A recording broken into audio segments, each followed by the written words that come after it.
So just letting people on. We have a few more people coming in. Thank you everyone for your patience.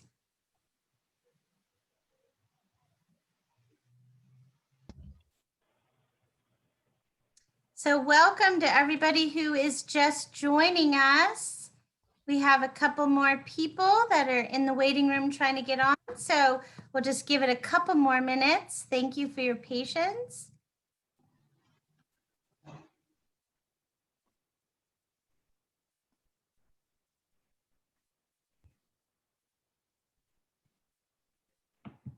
Just a couple more minutes here.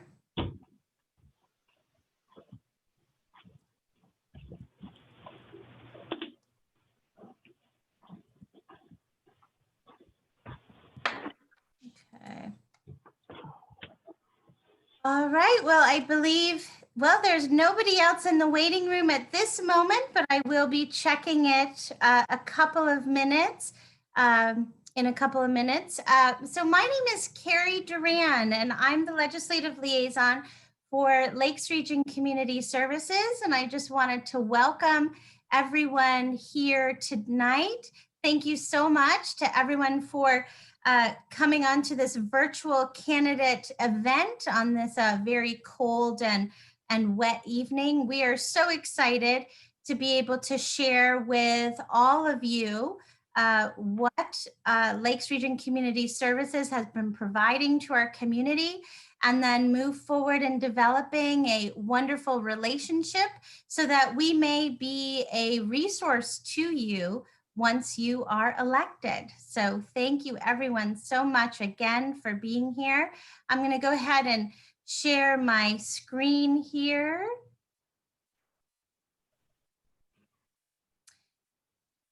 Can everybody see the PowerPoint that's on the screen? Yes. Yes. Yes. Great, great. Well, I already welcomed you all, so I think we can move past that. But I wanted to discuss a couple of housekeeping for the Zoom event. If you would all be so kind as to mute yourselves, that would be great until it's time to answer any questions or introduce yourselves. Thank you so much. And just to review, this event tonight is being recorded so that we can have an opportunity to share it onto our website and to share it out with our families who were not able to be here tonight.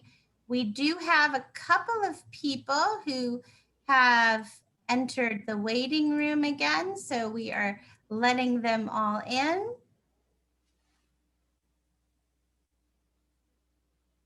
So Lakes Region Community Services, we are dedicated to serving our community by promoting independence.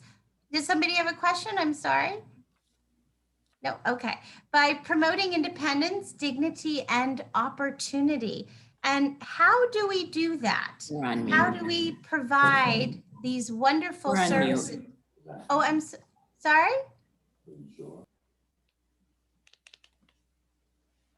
I do apologize. Did somebody ask a question? Everybody can hear okay? Okay, wonderful, wonderful.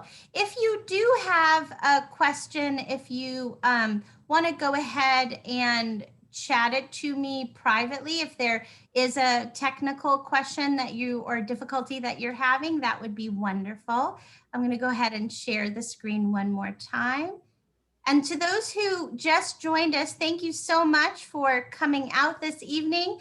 And we just asked if everybody could have their screen muted for the continuation of the event until it's time to ask questions or share. That would be wonderful. But we are all delighted to have you here tonight. Let's see. So how do we provide services to our families? As you may know by some of the information I've shared with you as a candidate last week in an email, that we are one of 10 area agencies within the state. And we certainly pride ourselves in providing the best possible services for our families and our individuals that we serve. And how do we do that?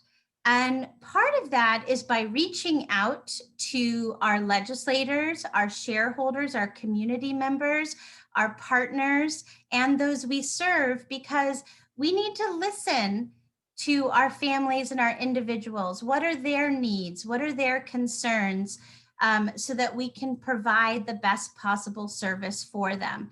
So that is why tonight we are so excited to be able to have family members here tonight to speak about their experience with their children. And also, we have an individual here tonight who is also served by Lakes Region Community Services. So I'm really proud in a little while to formally introduce and welcome our two speakers tonight. One is Lynn O'Connor, who she is not a mom, and her daughter Allison is joining us tonight. And then we also are welcoming Lynn Hillbrenner. She is mom to Caitlin, but she is also the chair of the Family Support Council. So we'll welcome them and hear their stories in just a little bit. So this is just to welcome all of you candidates yet again. Thank you so much for taking the time out of a very busy schedule. We understand it. The election is less than a week away. There's a lot that you're doing, and we really appreciate you taking the time to be here with us tonight so we can share this information with you and continue growing our relationship. So we discussed earlier how it is so important to listen to our families and individuals we serve.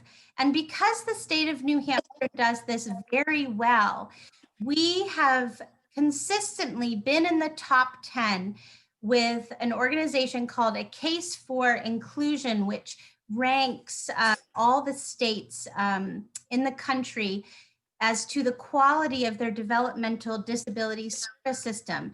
In 2019, we were number 7. I know it's really tiny, but it's there in kind of that light peach color.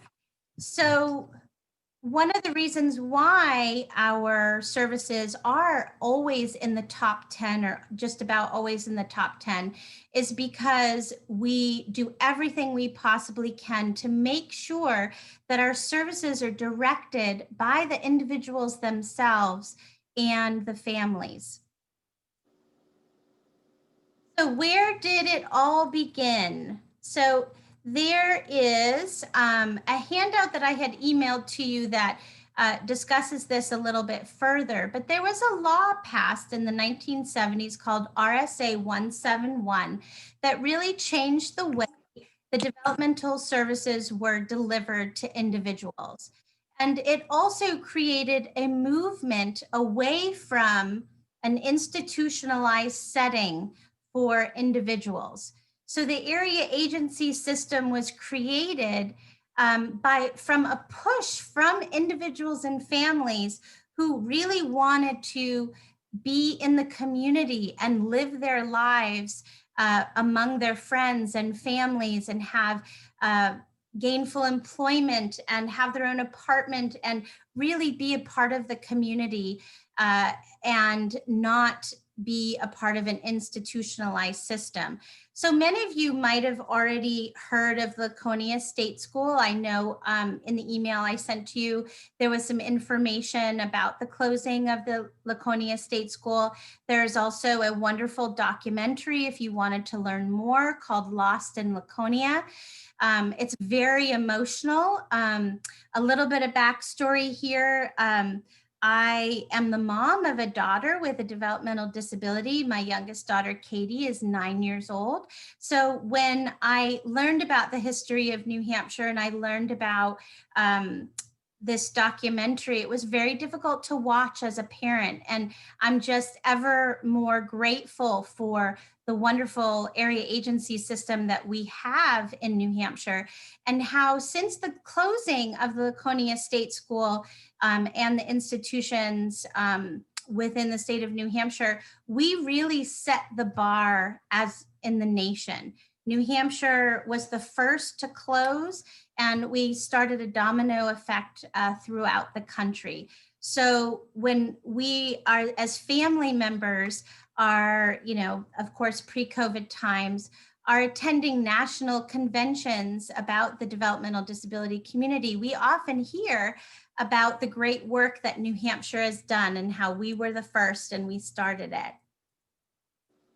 So what does Lakes Region Community Services do? And it's very similar.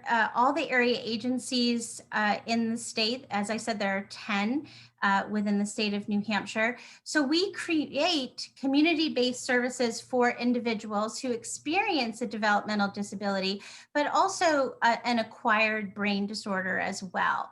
So these services start when a child is born. We are very fortunate that we have early supports and services, which supports a child from 0 to 3 years old. Then at 3, we move into family support services, and then in the schools district as well, which we will partner with. And then as they move into adulthood, they transition into adult services.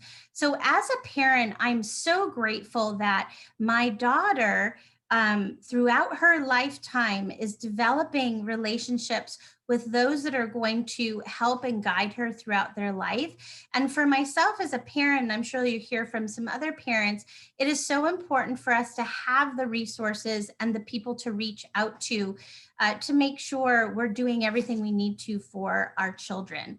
So we do have the Family Resource Center of Central New Hampshire and an Autism Center of Central New Hampshire and Home Assist Services. So our Lakes Region Community Services wears a lot of hats.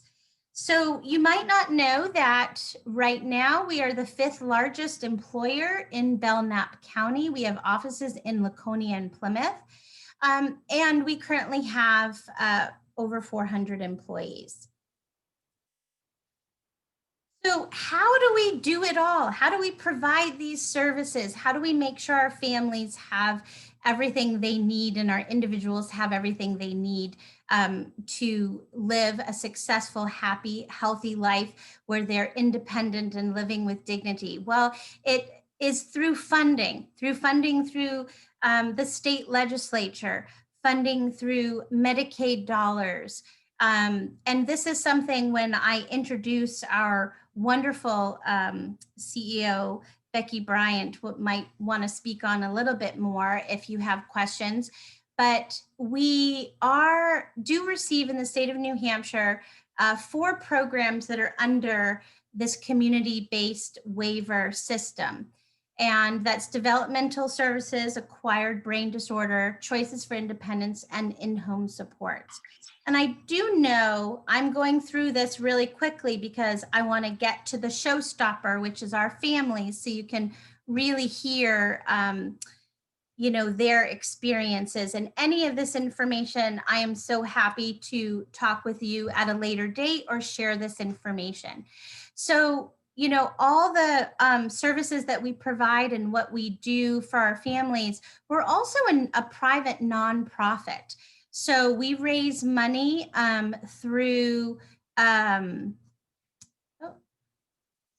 share. Sorry, I'm so sorry. I think it just popped. There we go. Let's try this again. And so as I was saying, we are a nonprofit and we hold fundraisers and events to try and raise money. So unfortunately, we have Lakes Region Uncorked that had to be canceled because of COVID. A lot of our events this year, we had to get creative and do them online. And I think we've done a wonderful job in doing that this year, but that just gives you a little bit of an overview of the area agency and some of the services. And again, I know I'm going through this really fast. It's really just to dip your toe in the water, and we are available to answer any questions that you might have moving forward. before we have our families speak, I would like to introduce Rebecca Bryant, our CEO of Lakes Region Community Services, and give her the floor for a minute to welcome you all and share her thoughts. Rebecca. I won't even take a minute of your time because I'm with Carrie. I think it's really important that we hear from our families tonight. And a lot of the presentation that Carrie does, I actually do with every new employee that gets onboarded at Lakes Region Community Services, for the very reason to remember what we're telling you today is that our system was created by families and our roots are in family advocacy. And that's why we want you to hear from our families tonight. So thank you for being with us tonight. I am always available by phone or email to answer questions.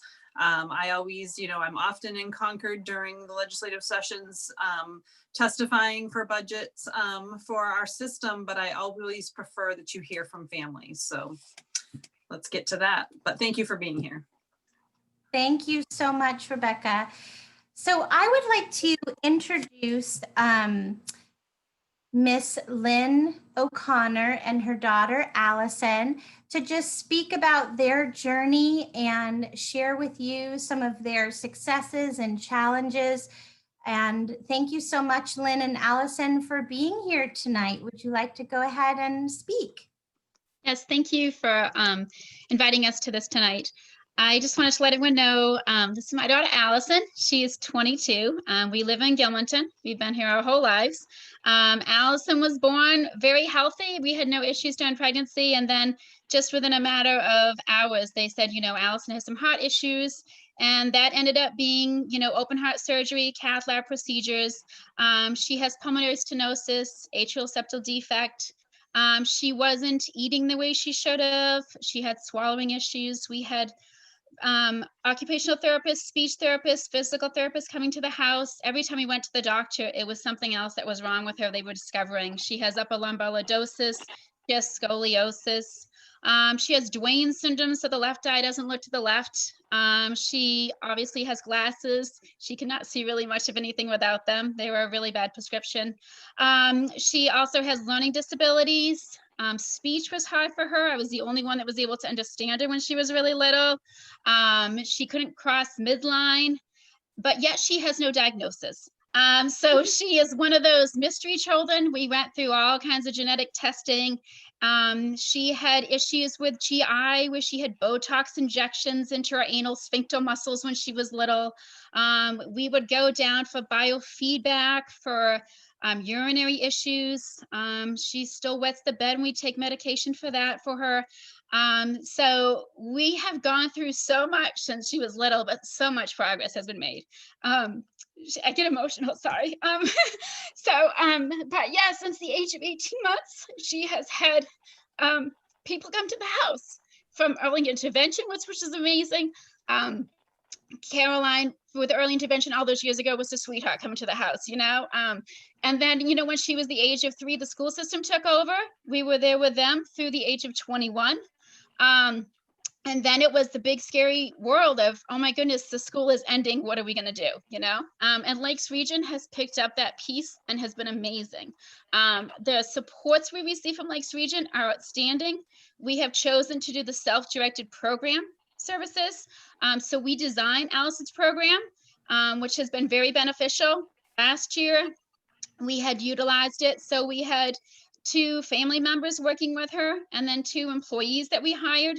Then COVID hit, that changed all of our lives. But during that time, they were great. They were getting Allison working towards her goal of working with children.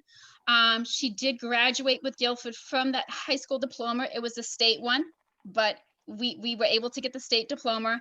She really wanted to work in a daycare center. So we were working with Lakes Region with our employees to get her the credit she needed to at the community college. So we had tutoring going on. Later, we found out that it's just not attainable with her learning disabilities and things like that was not the level that she really needs to be at to be successful. But she did well in the 2 classes that she went through. And, at that point, when COVID hit, the employees had to go bye-bye, with Allison, so many different health issues. We just really couldn't have people coming in and out of the house that we didn't know where they were, and where they had been.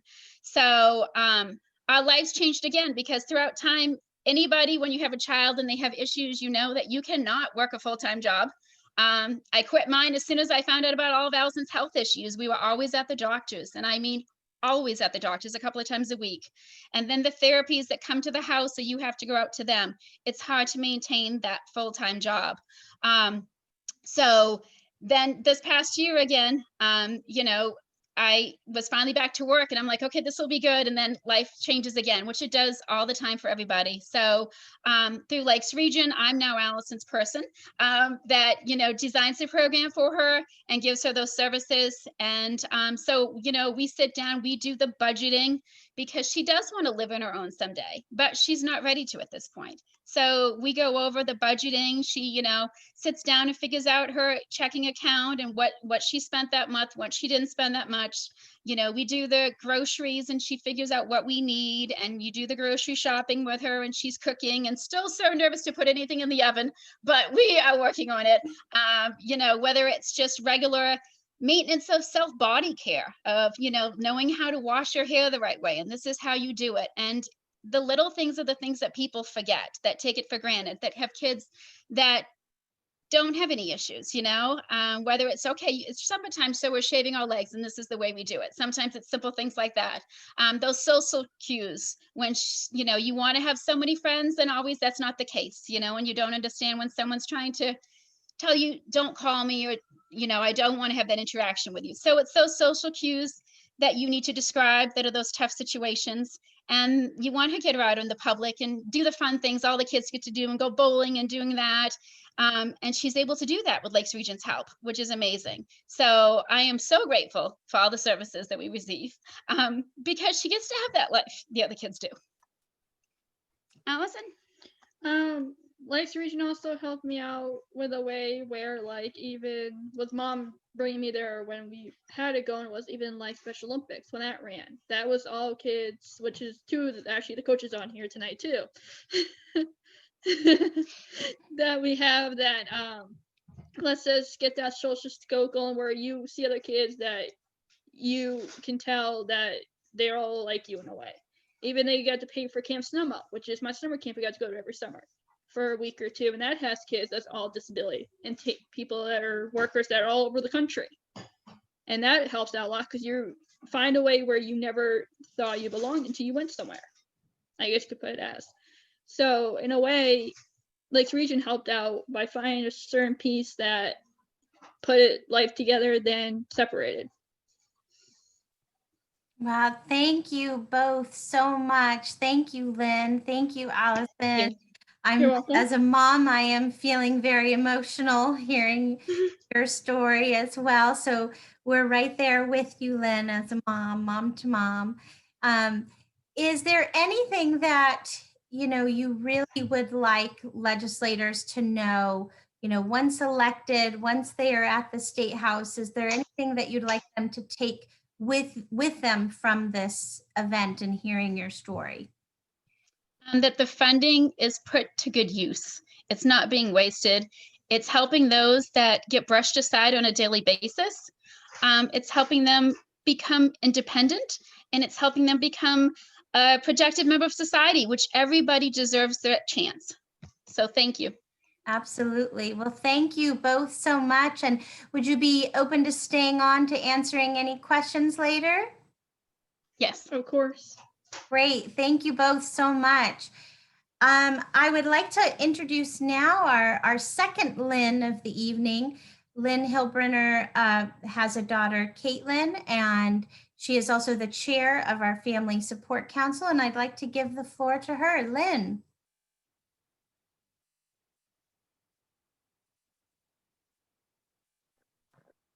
Hi, everybody.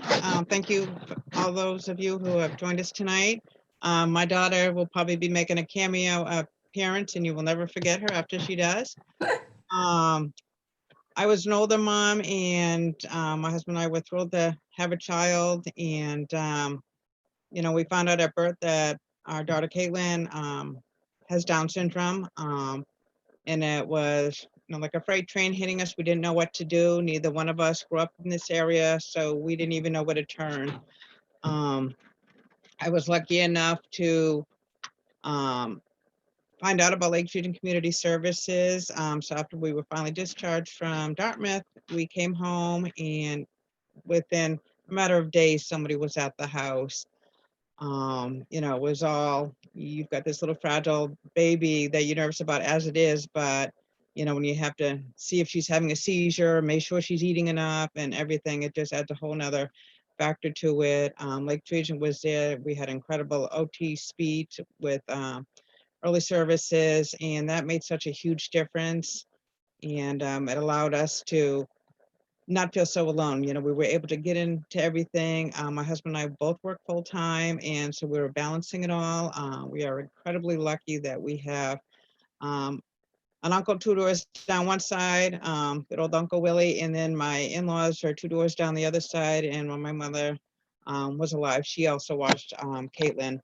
And so we've always had family support with us, as well as Lake Region. Lake Region continues to be there for us as part of the Family Support Council.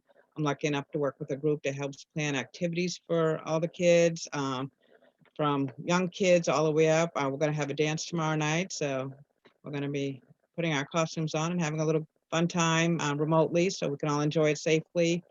And Lake Region has just been a part. It's kept me connected as a mom and as a person with so many incredible people. And if we didn't have the early services, it would have made a huge difference on how Caitlin has advanced. She's going to be 14 soon, and I hate to say that. It's like, oh, 14. Already? Oh, yes, yes. And, but she is an incredibly active child. If there's any support or help I need, I just have to reach out to the agency. They're right there. She's on Allison's team, the Warriors, and, we have Kara down there, who's an incredible coach. And she's able to participate in so much and be so involved. Within the next year or two, we're really going to start looking at her future. What is she going to do? I say cruise director so I can get free cruises, but I don't know if that's going to happen. So we're going to, she's a people person. If she comes downstairs, she will, you will know it, and she's 300% personality. But we need the support. Like I said earlier, my husband and I both work full time. I'm lucky enough to have a job where I can flex my hours, whatever makes it work. With everything in school, it's been crazy. I've been balancing working full time. I go in at 5 a.m. and I work to what I need to, and then I pick her up from school. And some days someone's at the house working with her. So it's been a juggle. And as a parent with a child with a disability, you just put whatever hat on you need at the time and you make it work.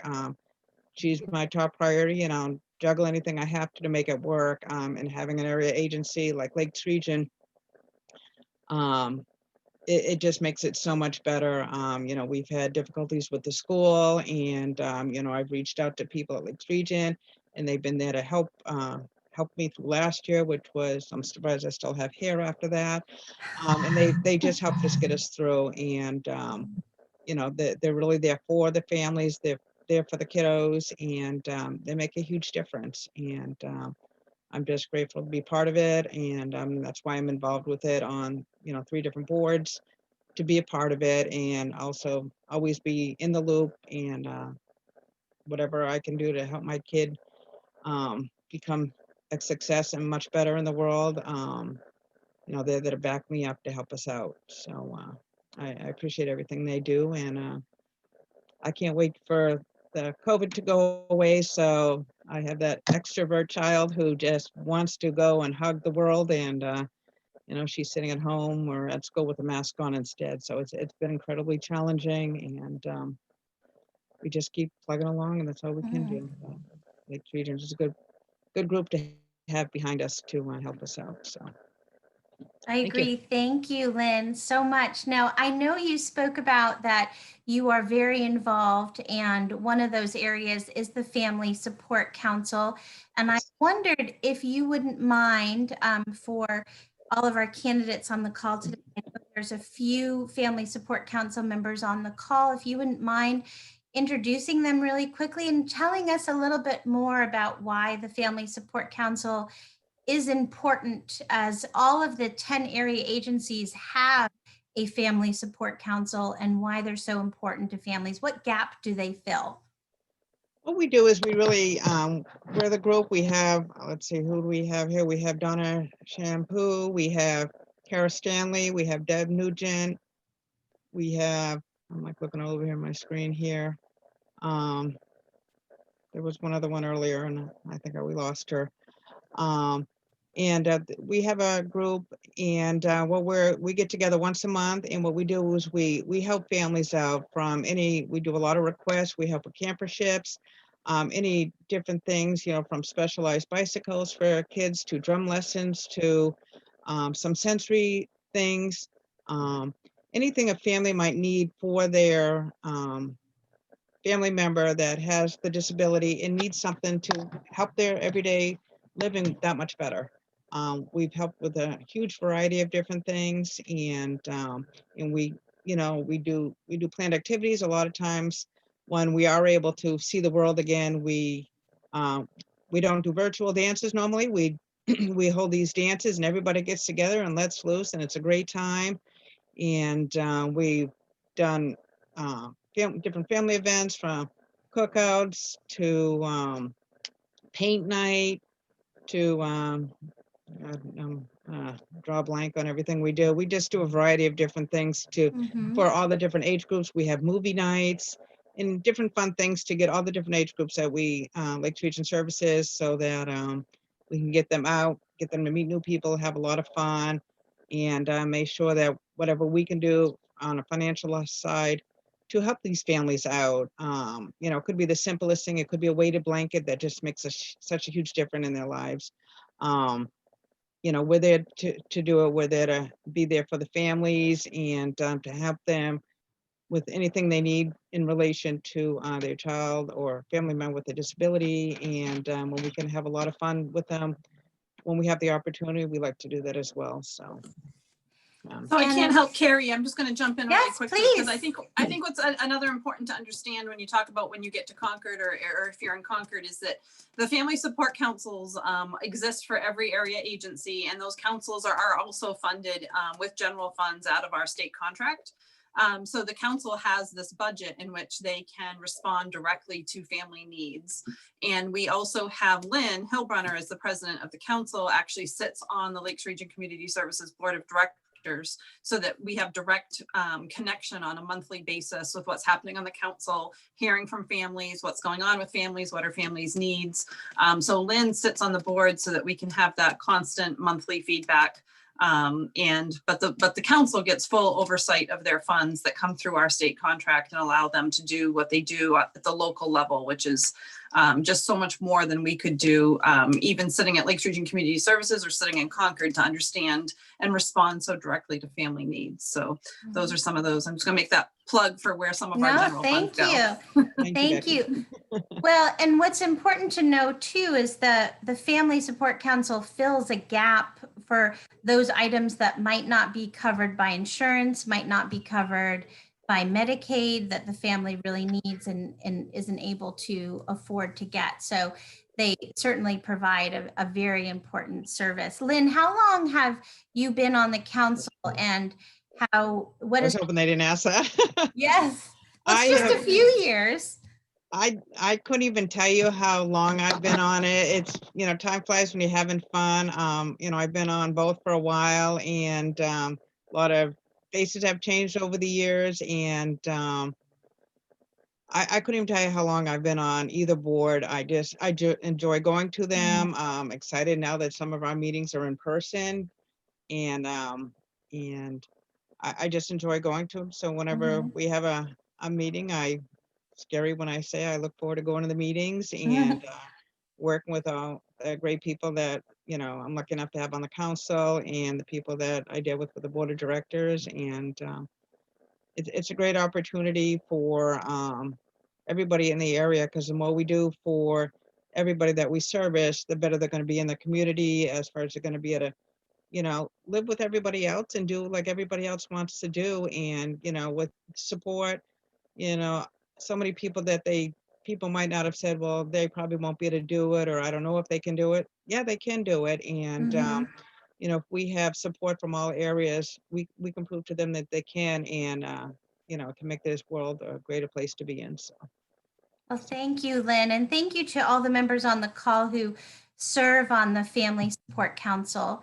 I wanted to share a little bit about my daughter's story that kind of coincides with what Lynn was saying about being involved. Is when you have a child with a disability, you have a need to know everything. And I think both Lynn's can certainly attest to this. Like you become an expert about your child and your child's diagnosis and every service. And I, as a parent, have every vaccination, every surgery, every procedure memorized, but I can't remember to make my own dentist appointment.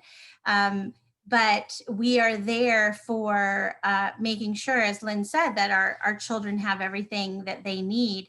And my position as a legislative liaison with Lakes Region comes from my experience, or why I wanted to be a legislative liaison too, is because of my daughter's disability and wanting to learn more, wanting to get information from what is happening at the State House and from our legislators back to families. And many of our employees at Lakes Region have children with disabilities. I think that's really important to know, or a family member, and you're called to this work. If you are a direct support provider, that is someone who works directly with one of our individuals, you love this work and you're called to this work, and it really comes from the heart. So I think it's important to note that many of us who are involved are parents ourselves, and this is really important to us. So I just wanted to close this particular section with, we have two amazing parents here. We have members of the Family Support Council.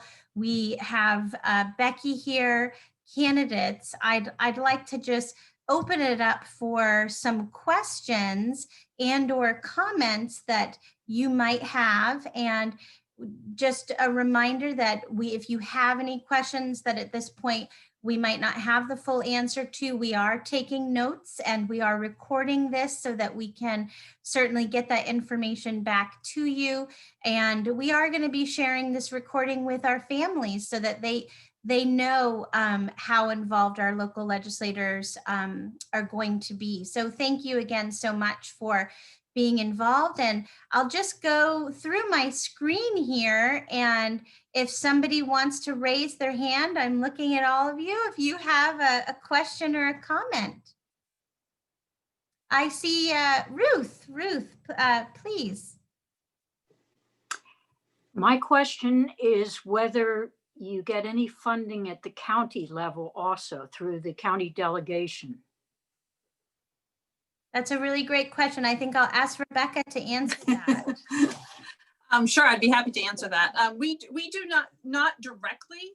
So as we exist as a local nonprofit, something much bigger than the area agency is the fact that we are the local social services agency. And as such, we tend to participate with a lot of other local nonprofits. So I actually sit on the board at the Community Health Services Network, which is the IDN for Region 5, which does directly receive county funding.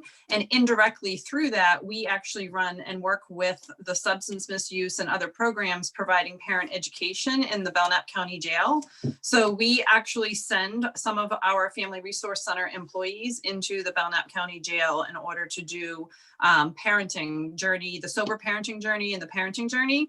What we have found with that program, I'll just quickly explain that, is that by working with parents while they're incarcerated and having a warm handoff over into our parent education system, we have much higher success rate in wrapping around families that then when they come out of jail can reconnect with their families and be more successful as parents. And I don't have the percentages in front of me tonight, but we have a very high percentage of families that don't usually just complete one of our courses. They actually end up staying in our curriculum. And we've actually had some success stories over the years where some of those parents have ended up coming back and helping to run groups with other parents. So long way of saying very indirectly, I'm not, when I put my budget together for Lakes Region Community Services, we're not directly funded by the county, but indirectly we do receive some county funds. Thank you. Thank you, Sure. Rebecca. I don't see any other hands up, so I'm going to put someone on the spot. I hope. Oh, Senator Guido, did you want to say something? Did you raise your hand? Sure. I think in a lot of ways, my heart is with you people. My wife, as you know, suffered a massive brain aneurysm 4 years ago, almost 4 years ago. She's not eligible for in-home. We tried for 3.5 months after she was out of Dartmouth and Spalding, and it was not going to work. But having worked on 2 budgets, I'm on finance and on ways and means, and obviously concern for budgeting is going to be significant. Although I will say that we're actually running slightly ahead of plan for our projected revenues for the fiscal year, which is amazing given COVID. That may not hold as winter comes on and as COVID's impact perhaps takes a greater hold with the flu season and so forth. So finance is important. I'm committed to maintaining full funding for the developmentally disabled waitlist for the ABD folks. Again, intimately familiar with the horrible realities of that, of those afflictions, and the need for us as a society to measure ourselves by how we care for those who are unable to care for themselves. So you have that commitment from me. I've worked with Senator Rosenwald. Unfortunately, COVID interrupted our work on working on provider reimbursement rates, dreadfully low.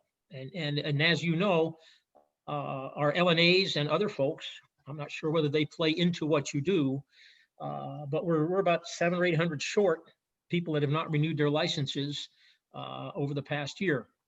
I put a bill in to establish a subcommittee, the nursing board, because they were not getting applications done on time. I worked with Commissioner Quinn, now Commissioner Quinn, to establish significant upgrade to the software and technology for doing background checks for the states. We can accelerate that because we're losing care professionals to Vermont, Maine, and Massachusetts because it takes so long for us to get licensed. So these are the kinds of structural problems I'm trying to address to try to help get resources to our people that do actually provide the services. Other things, see some notes here. Senator, may I ask you a question? Sure. So I do understand Governor Sununu has asked all of the commissioners when presenting their budgets to reduce them by at least 15%. And as you can understand, not only my work with Lakes Region, but as a parent as well, and the DD waitlist that you spoke about, I'm very concerned about the impact that that's going to have on folks that are graduating into adult services. For those of you who might not know, and I did send out some documentation about what the DD waitlist is, but just to review, anybody, someone who is receiving DD support services who transitions into adult services, we want to make sure that there is no gap in services, that the money is there to support these families, to support these individuals. And in the past, we've been carrying a wait list.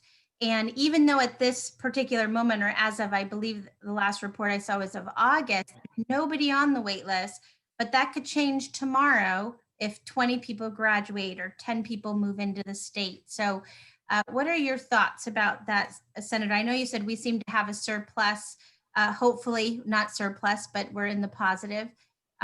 What are you forecasting for that, or what do you think about that? I have no way of knowing financial. I'm kind of surprised we're actually slightly ahead of plan for revenue projections for the fiscal year. That, of course, can change significantly. We're seeing an uptick in the incidence of COVID and starting to see outbreaks here and there. Restaurants had a couple, churches have had several. So there's an uncertainty there. But my commitment is to fully fund the DD waitlist.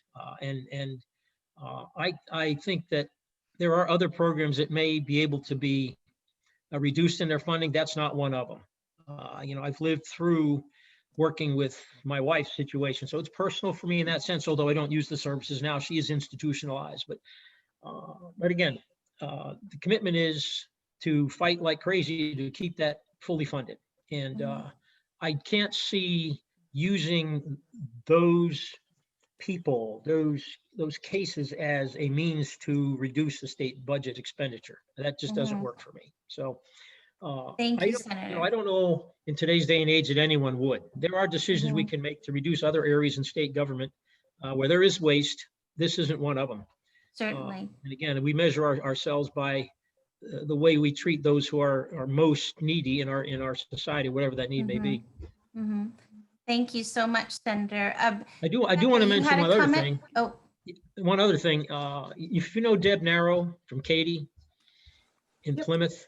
oh, I work with her a lot. yes. Go Yeah, ahead, so Rebecca. Deb came to me a year and a half ago and said, you know, in the draconian cuts back in 2011 and 12, we got rid of juvenile diversion. So I put $600,000 into the budget for this biennium to reestablish juvenile diversion because I believe, and the evidence proves categorically, that it's far better than putting a youth person into a prison or a jail situation. You have 1/10 the cost and half the recidivism. And the youth are getting the services they need to help them make better decisions throughout their lifetime. So it's a win-win all the way around. That money was approved in the budget. And again, those are the types of things where if you, so to speak, nip it in the bud, you get the services you need to the people that need them when they need them early. You save so much in the way of both costs in terms of dollars and costs in terms of human potential down the road. Thank you so much, Senator, for your comments and your work.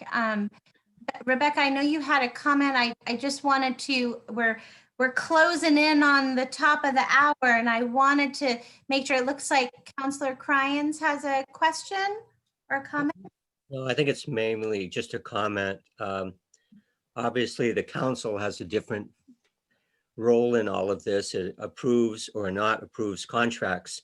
So I would encourage anyone within the administrative portion of your organization, certainly follow the agendas and make sure that if you come up that you are well represented. I think there's nothing better than what you have, what I have seen tonight and the rest of us have seen is the testimony on behalf of the parents for their children. You know, I've been through a number of these over the years, and it is striking the, just like every parent, the love and care we have for our child, and all we want is the best. And all we want to do is be able to look out years and make sure the child is well taken care of, and whatever path that is he or she is put on, that they are put on a path that will make their lives better and give them some independence and some sustainability. So I just want to commend all of you for, first of all, stepping forward and speaking on behalf of your children, because it's, I think it's the best medicine any one of us could have, is to hear some of the things you have to say. So thank you. And Carrie, thank you for inviting me. Thanks. Of course. Thank you, Counselor. I'm seeing another, is it Marcia? Did you want to answer? There we go. Oh, you're still muted.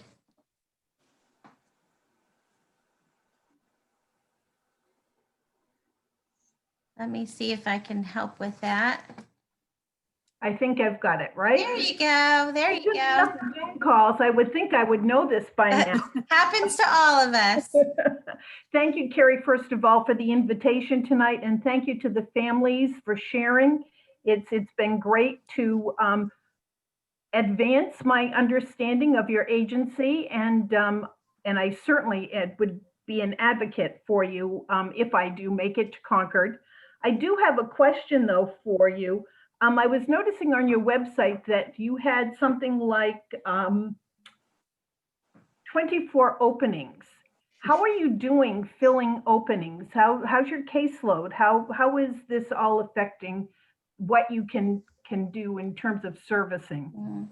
Thank you, Marcia, for that question. I'll turn that over to Rebecca as well. Sure. So, sometimes you get asked as the CEO of an organization like this, what keeps you up at night? And those 24 openings are what keeps me up at night. And they have for a good 2 or 3 years now. So when I see 24, by the way, I see about 48, because I know that by the time we onboard something, and thank you for mentioning even the background checks, every little bit of procedural things that can be cleared and conquered goes so far for us.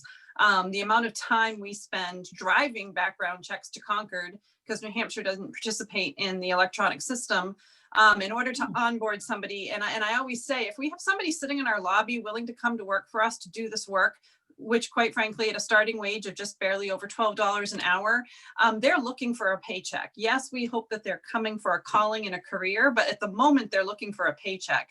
And it still takes us upwards of 30 days to onboard somebody because of procedural and regulatory issues. So that's one of my big things, is to work on anything we can do to make everybody in Concord understand that we've got to do better on the efficiency for onboarding. That being said, I don't have a lobby full of people trying to apply for jobs right now. We have a 28% turnover rate for DSPs.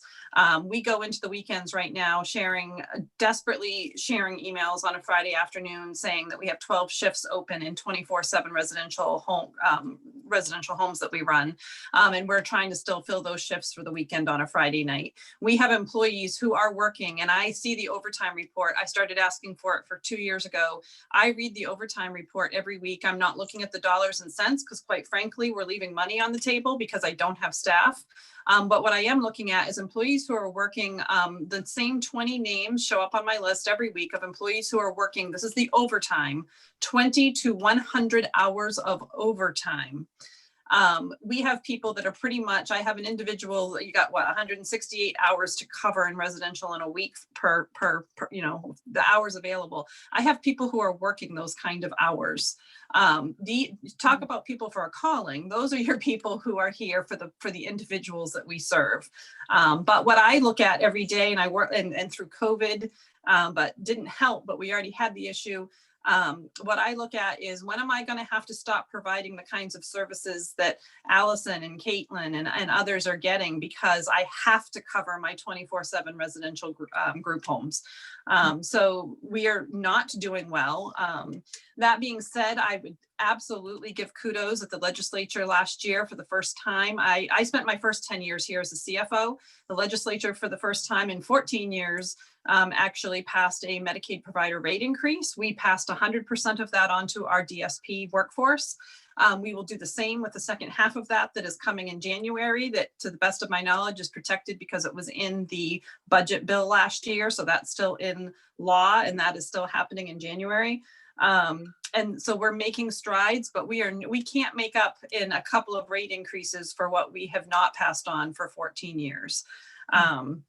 So we're in a pretty dire situation. That being said, one of my greatest challenges is when people come to me and say, I've got this staff quitting, they can go work at McDonald's or Hobby Lobby, and they're going to start at $15 an hour.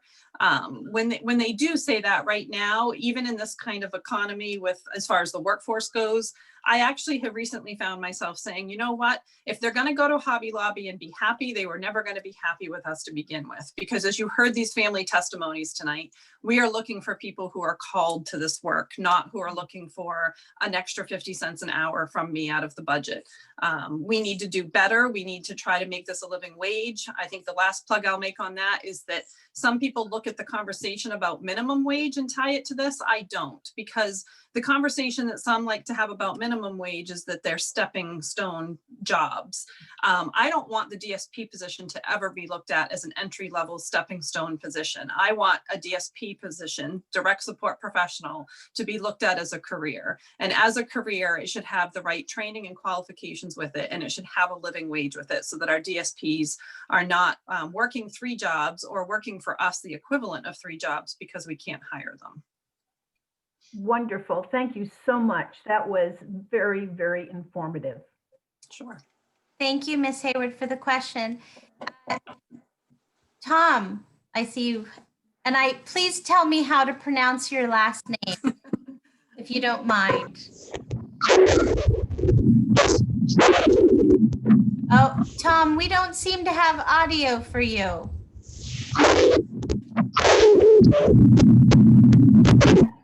Unfortunately, it doesn't seem, if you could email me your question real quick, then I could say it aloud. I apologize. I have my phone right here. I can pick it up if you send it to me. While Tom is working on his audio, did anyone else have a question? I'm looking I have a question around. for Rebecca, if that's okay. Yes. Rebecca, what are the skill sets and the qualifications of the people, the 28 vacancies that you're having? Are they LNAs? Are they, what kind of credentials are you looking for? No, we hire somebody with a high school diploma or equivalent, and from there we train. I mean, that's the starting qualification, and of course, passing a background check. Background checks are very critical to our system. We actually can't hire LNAs. That's a whole discussion for another day. I'd be happy to have with you. But we can't hire LNAs because we can't help them maintain their licensure. And it's a little bit of a battle we've had with the state nursing board for many, many years. And so we don't compete in the LNA. We have some LNAs that work for us part-time, but they're maintaining their LNA status by working somewhere else. I would be delighted to have that discussion with you, because I will tell you, there need to be some changes. And let's just leave it at that. I have that discussion quite frequently with Lindsay Courtney, as you know, from OPLC, that we're looking at some restructuring potentially of the nursing board and of qualifications, credentials for the nursing and other professions as well that are licensed. Sure. And I will say that for those, when we run as far as our 24/7 residential, we serve individuals with a high level of medical acuity. I mean, we want the least restrictive environment. So residential is kind of the furthest end of the continuum that we look at for services, which is that somebody really requires 24/7. If somebody gets too high into the medical acuity and their needs, then it really does become a nursing home level of care. But we have been very successful in avoiding that step, moving from our residential setting into the nursing home, and it still saves a tremendous amount of money when these individuals do not end up in a nursing home. I did want to touch really quickly on the wait list to just say that I really see the wait list in New Hampshire has been largely a bipartisan subject. And I think it's to what we've all seen and talked about tonight, is that taking care of our most vulnerable citizens is something that is really does not really send people into their party line, so to speak. In my time here, yes, we certainly have had to go to Concord and advocate for that. We were all holding our breath for the October 1st first draft of the budget that is out. Commissioner Chivinette, along with Director Deb Sheets, included full funding still of the wait list. And I know that that is the governor's intention still at this time. So I'm very, very hopeful with the wait list. I do want to just really quickly say that the wait list is not only those turning 21 and coming into services. We struggle with this a lot. We've done a lot of education with the legislature over the years. At any point, I'm going to pick on Allison over there. So at any point in Allison's life, Allison's needs could change. So what she requires today and what she's going to require in her 30s, 40s, 50s, and so on is going to change. The only way we can change someone's budget is to actually put them on the wait list to get additional funding. So the other thing that happens is that individuals move into our region, move into our state. Often so many families in New Hampshire, this is New Hampshire, guys. We are stubborn, we are independent, and I've lived here my whole life, I can say that. And so we have so many families taking care of their individuals that what I usually get is the 4 o'clock on Friday phone call from one of the local emergency departments saying, I have 80-year-old so-and-so here, and I'm pretty sure that they have an individual at home who's 62 years old and has Down syndrome that has been left alone because mom or dad has been brought into the emergency department. Those individuals also go on our wait list because we have to immediately find funding and serve those people. So, I mean, we have many, many needs that come at us other than just those that are turning 21. Thank you, Rebecca, for the clarification. I really appreciate that. Sure. Tom, I don't know if you were able to fix your audio. How about now? That's much better. Okay. So tell us how to say your last name, please. Cloget. Loge, thank you. So please, we are right at 7 o'clock, but I wanted to give you just a quick chance and then we will see. Sure. Please go right ahead. I emailed you my response, but along with Senator Guy and Mike, the little amount out of your whole budget of LRCH, it's minimum from the state. And online, I did a search of the 1,200 families you give help to. I can't see anywhere where a cut would be necessary. With the small amount, you get so much funding from other sources. I was very surprised that you do so well with your budget. So I don't see, unless someone shows me waste, I don't see any. And there should be no need for a cut. The 15% I think the Governor Sununu was talking about is looking for waste, bureaucracy over budgets. I don't see any here. Thank you. Thank you. And thank you so much for joining us tonight. I wanted to just call attention that Miss Caitlin is in the house. Hi, Caitlin. Hello. Hi, gosh. hello. My name is Karen. It's smarter. It's as a meaning. Okay. You see you, man. And is that Dad behind you? Yeah, he's hiding in the back. That's mom. And Mom. Good to see you. Yeah, but one of my daddy. All right, Caitlin. Go Good back to upstairs. see me, you. Dad. Go back upstairs. So I know we really want to be respectful of everyone's time, and I certainly think that this should not be the last of our discussions. We still have a lot to share, and so I hope all of the candidates that have joined us tonight will certainly respond to invitations after the elections to have some more of these conversations so that we can build the relationships and really help be a resource for you once you get to the State House. So I thank you all so much, and thank you for the families and staff and everyone being here. And I really look forward to talking to you again. And if you have any questions, please do not hesitate to email me. I'm happy to get you any answers that you need or any additional materials. And everyone, good luck on Tuesday and have a great Halloween and a wonderful weekend. Thank you, everyone, so much. Good night. Thanks, Carrie. Thank you. Nice job, everybody. Bye. Thank you. Thank you. Thank you. Thank you. Thank you. Good night. Thank you. Good night, Tom. Thank you. Thank you. Caitlin. Thanks, Caitlin.